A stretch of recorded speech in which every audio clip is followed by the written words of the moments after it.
Assalamualaikum murid-murid tahun 5 dan 6. Pada hari ini kita akan mempelajari subjek tilawah Al-Quran, bahagian tajwid. Kita akan mempelajari mengenai pelajaran kedua iaitu pelajaran terakhir, tanda waqaf.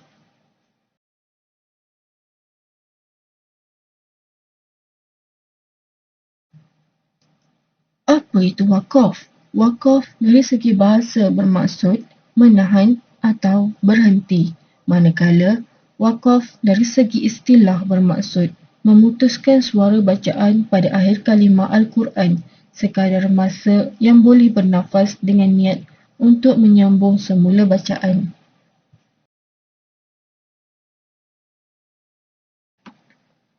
Waqaf mempunyai 3 bahagian, iaitu yang pertama adalah ihtibari. Ihtibari bermaksud waqaf untuk menerangkan sesuatu hukum atau menguji sesuatu bacaan. Waqaf yang kedua adalah idtirari. Idtirari bermaksud waqaf yang terpaksa oleh sebab sesuatu seperti terbatuk, bersin atau pendek nafas. Manakala waqaf yang ketiga adalah ikhtiari.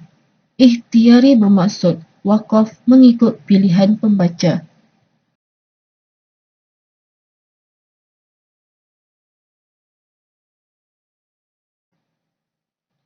Berbeza pula dengan jenis-jenis waqaf.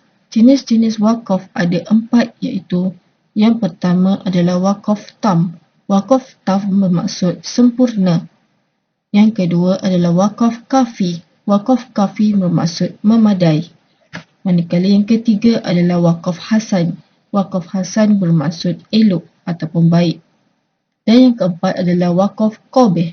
Waqaf qabih bermaksud buruk. Mari kita lihat satu persatu. Yang pertama adalah waqaf tam. Waqaf tam bermaksud waqaf yang sempurna kerana kalimah selepasnya tiada hubungan pada lafaz dan juga makna. Contohnya adalah Alhaakumut takasur hatta zurtumul maqabir.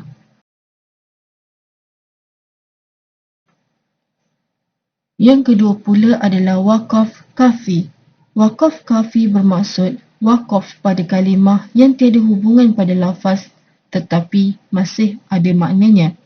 Contohnya ialah la yudkhilannahum mudkhalan yardawna wa innallaha la'alimun halim.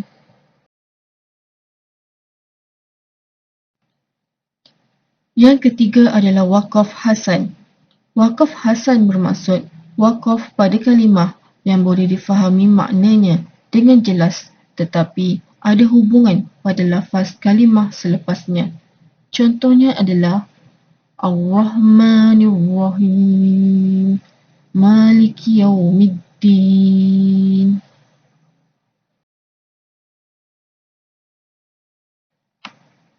Dan yang terakhir sekali ialah waqaf qabih.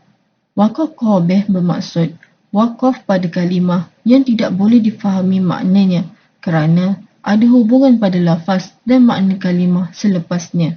Contohnya ialah Alhamdu. Tidak boleh berhenti pada Alhamdu tetapi kena baca satu ayat tu. Alhamdulillahi Rabbil Alamin.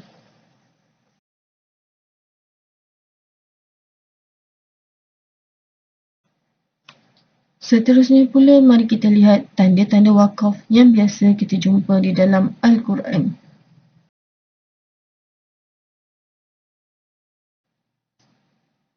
Yang pertama adalah waqaf lazim. Waqaf lazim bermaksud mesti berhenti pada tanda tersebut dan dimulakan dengan kalimah selepasnya. Murid-murid mestilah tahu membezakan antara mim yang besar dengan mim kecil ataupun mim yang bersambung. Okey, contohnya kat sini surah Yunus ayat 65. Wala yahzunka qawluhum.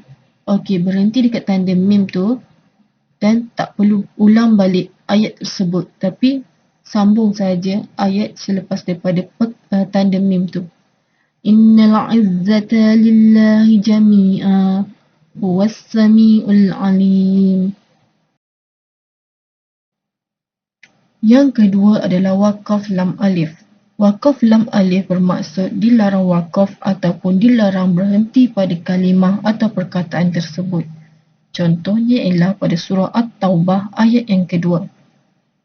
Fasihu fil ardi arba'ata ashhur wa'alamu annakum ghairu mu'jizillahi wa annallaha muhzil kafirin.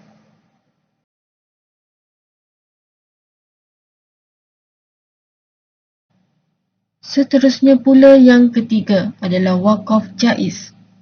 Wakaf jaiz adalah huruf jim yang bermaksud harus wakaf atau wasol. Apa pula maksud wasol? Wasol bermaksud tidak berhenti ataupun terus dibaca atau disambung ayatnya. Contohnya pada surah Maryam ayat 71. Kalau wakaf, bacaannya ialah wa in minkum illa wariduh kana ala rabbika hataman maqdiyya. Ataupun kalau wasol, wa in minkum illa wariduha kana ala rabbika hataman maqdiyya. Yang keempat pula ialah wakaf sad lam ya. Hukum bacaan wakaf sad lam ya ialah harus wakaf tetapi wasol lebih utama. Maksudnya kat sini ialah dibolehkan untuk wakaf tetapi lebih baik untuk diteruskan bacaannya. Contohnya pada surah Al-Anfal ayat 30. Contoh kalau wakaf ialah وَإِذْ يَمْكُرُ بِكَ الَّذِينَ كَفَرُوا لِيُثْبِتُوكَ أَوْ يَقْتُلُوكَ أَوْ يُخْرِجُوكَ وَيَمْكُرُونَ وَيَمْكُرُ اللَّهُ وَاللَّهُ خَيْرُ الْمَاكِرِينَ. Kalau bacaan untuk wasal pula ialah وَإِذْ يَمْكُرُ بِكَ الَّذِينَ كَفَرُوا لِيُثْبِتُوكَ أَوْ يَقْتُلُوكَ أَوْ يُخْرِجُوكَ وَيَمْكُرُونَ وَيَمْكُرُ اللَّهُ وَاللَّهُ خَيْرُ الْمَاكِرِينَ. Yang kelima pula ialah wakaf qaf lam ya. Hukum wakaf qaf lam ya ialah harus wakaf tetapi wakaf lebih utama. Maksudnya ialah dibolehkan wakaf dan wakaf itu lebih baik berbanding wasol iaitu menyambung ayatnya. Contohnya pada surah Al-Ma'idah ayat yang kelima. Ustazah ambil separuh saja. Wala muttahizi ahdan wa man yakfur bil iman.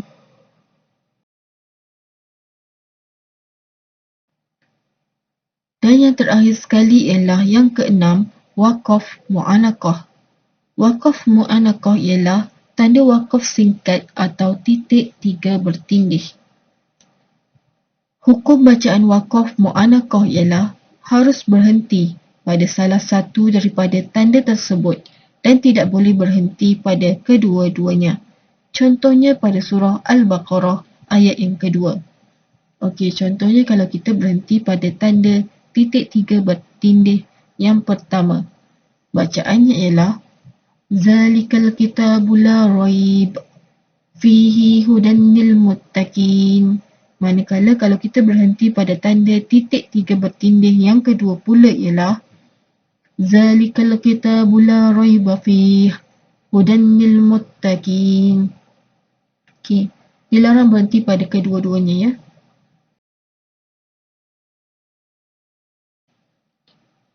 Baiklah, itu sahaja sesi pembelajaran kita pada hari ini mengenai hukum tajwid tanda wakaf.